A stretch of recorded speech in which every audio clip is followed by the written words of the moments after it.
probably one of the biggest things that I learned in how I tracked my tasks from job to job is transition times. So one of the things that I really try to get across to guys when I'm training them is, what is your transition time when you're working on the outside of a house?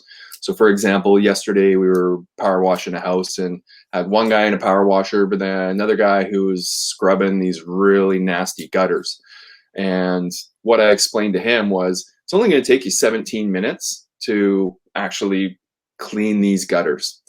Once you go up the ladder, dip of a brush with the soap, scrub this side 30 seconds, scrub this 30 seconds, scrub this 30 seconds. Boom, the whole house is done in 17 minutes. But how long does it take for you to come down that ladder, put down your bucket, move the ladder, get the ladder set up, go back up that ladder? That's going to take you an hour and a half.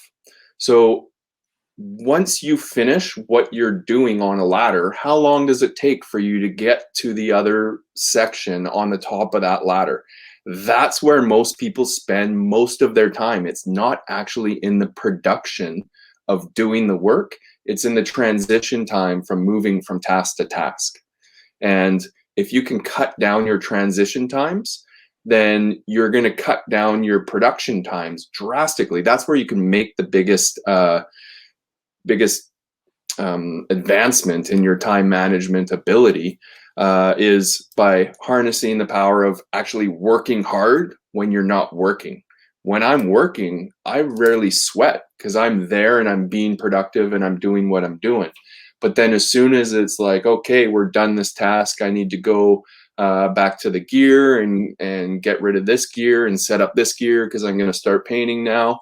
Well, the time that it takes for me to go and organize my gear, organize my paints, that's when I'm actually working hard, but I'm not actually producing. I can't charge the client for that.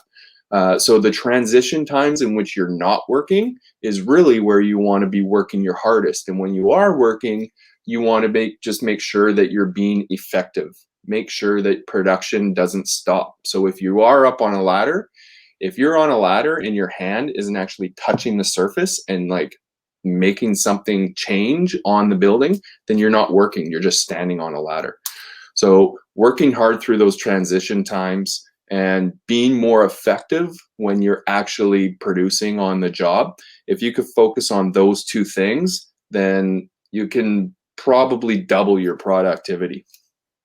So time management is the most important skill that I think every painter needs to understand and go out and try and master as well. Because if you can master painting, great. But if you can't master time management, well, then no one can afford to pay you to work slowly.